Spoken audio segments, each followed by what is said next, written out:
किसी भी EC2 instance की जो रूट वॉल्यूम है हम उसको किस तरह मॉडिफाई कर सकते हैं या उसका साइज़ किस तरह इंक्रीज़ कर सकते हैं, आज हम ये ड्रिल इस छोटे सी वीडियो लेक्चर में करेंगे। अब आपके सामने जो है ना, आप देख रहे हैं मेरे 2 इंस्टेंसेस चल रहे हैं। उसमें से ये जो सैंडबॉक्स 1 है, ये मैंने अभी रिसेंटली लॉन्च किया था। अब मैं इससे पहले आपको इसकी स्टोरेज का बता देता हूँ।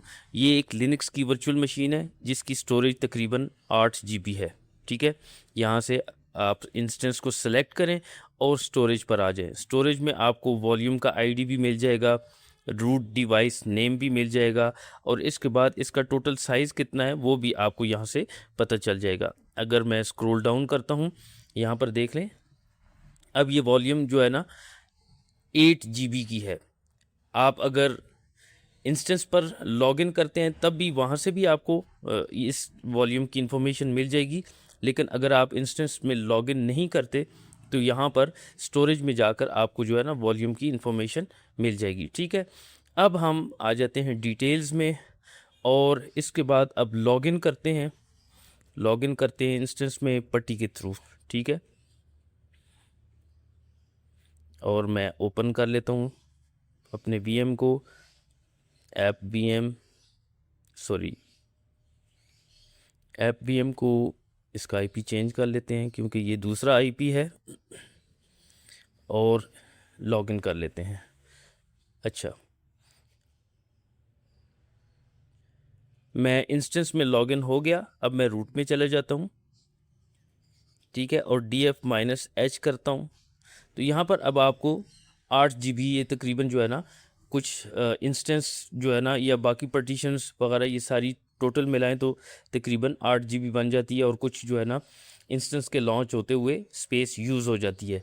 और इसमें अब मेरे पास तकरीबन 5 GB अवेलेबल है। इस तरह -L ये वाली कमांड जिस वक्त रन करते हैं तो हमें सारी की सारी पार्टीशंस का भी आइडिया हो जाता है कि कौन कौन सी इसमें पार्टीशंस हैं। ये मेरा जो दूसरा ट्यूटोरियल होगा इंशाल्लाह, जिसमें हम एक एक्स्ट्रा वॉल्यूम अटैच करेंगे, उसमें इंशाल्लाह इस ड्रिल को आपको ज़्यादा डिटेल से बताऊंगा। फ़िलहाल यहाँ पर अब देख लें कि ये जो वॉल्यूम है 8 GB, अभी हम इसको रीसाइज़ करके तकरीबन ले जाते हैं 30 GB पर। ठीक है, तो रीसाइज़ करने से पहले जो है ना हमें इंस्टेंस को स्टॉप करना होगा, यही है। अब यहाँ पर अगर मिसाल के तौर पर मैं सैंडबॉक्स 1 जो VM है इसकी स्टोरेज में आता हूँ और इसका जो वॉल्यूम आईडी है उसको, ये जो वॉल्यूम आईडी है 365D, यहाँ से वॉल्यूम्स में चले जाएं आप, और इसके बाद जो ही ये लोड होती है तो हम इसको मॉडिफाई करने की कोशिश करेंगे, लेकिन ये कहेगा 365D यही है ना। अब हम इसको मॉडिफाई करते हैं। ठीक है, तो मॉडिफाई करने से पहले जो है ना बेस्ट प्रैक्टिस तो यही है कि हम अपने उस EC2 इंस्टेंस को स्टॉप कर लें। ठीक है, to avoid data loss, to avoid data corruption. ठीक है, अब मैं EC2 में आ जाता हूँ और EC2 में इसी इंस्टेंस को मैं स्टॉप कर देता हूँ, और यहाँ पर आकर स्टॉप इंस्टेंस मेरा स्टॉप हो गया।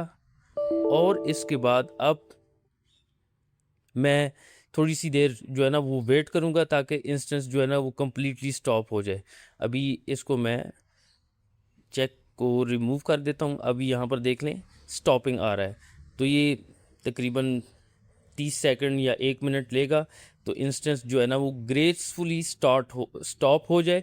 उसके बाद हम जो है ना अपनी वॉल्यूम को मॉडिफाई कर लेंगे। अब देखें इंस्टेंस स्टॉप हो गया है, ये मेरा सेशन भी बंद हो गया है। ठीक है, अब इसके बाद मैं दोबारा वॉल्यूम में आता हूँ।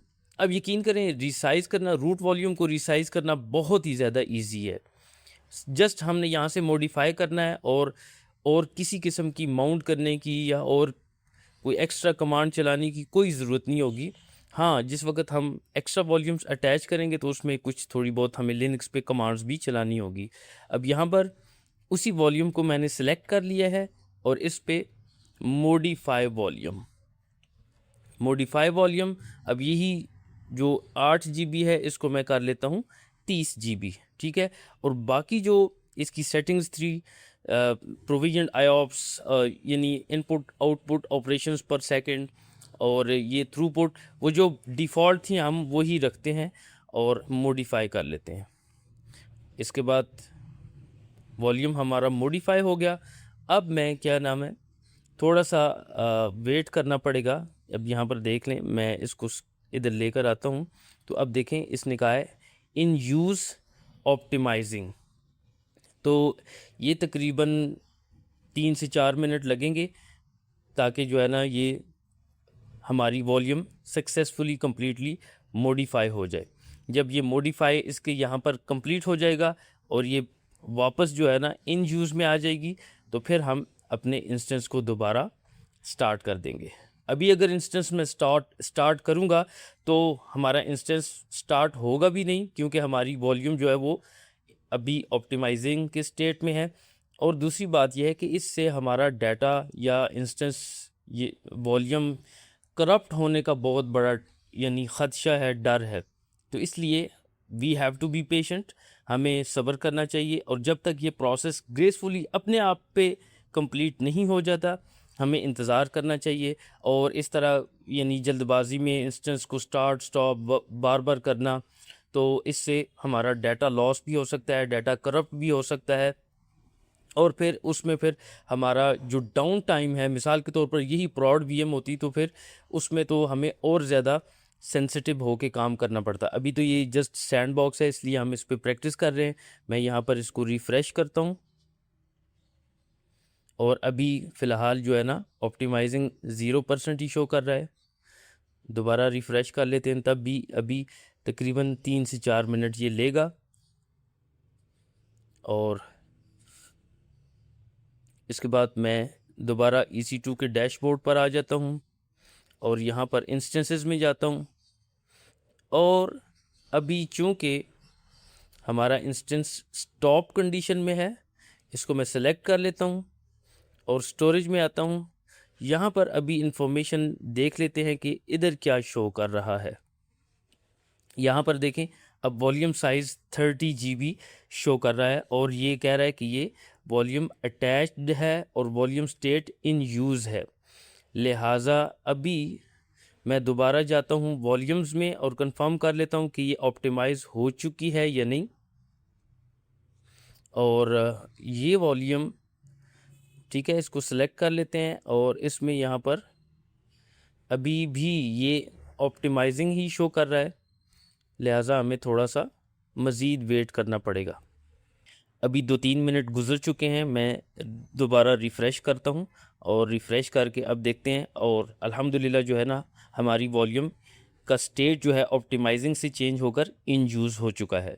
तो इसका मतलब है अब हमें कोई डर, कोई ख़तरा नहीं है कि ऑप्टिमाइजिंग जो है ना वो सक्सेसफुली कंप्लीट हो गई है। यानी वॉल्यूम का जो साइज़ है वो 8 GB से 30 GB हो चुका है। अब हम इंस्टेंसेस में वापस जाते हैं और जो हमने इंस्टेंस स्टॉप किया हुआ था उसको दोबारा स्टार्ट करते हैं। यही बेस्ट रिकमेंडेड प्रैक्टिस है।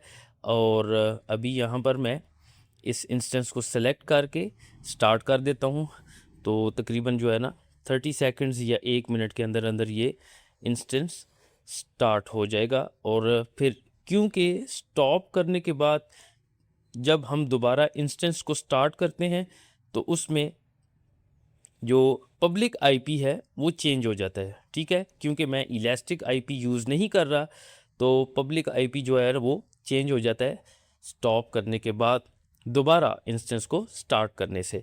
अब यहाँ पर स्टोरेज में आके दोबारा कंफर्म भी कर लेते हैं कि हमारी जो वॉल्यूम है वो यहाँ पर 30 GB शो कर रही है। अब जस्ट हमने इंस्टेंस पे लॉगिन करना है और लॉगिन करके SSH से भी हमें कंफर्म करना होगा कि वाकई अब हमारे पास जो है 8 GB से 30 GB स्पेस आ गई है।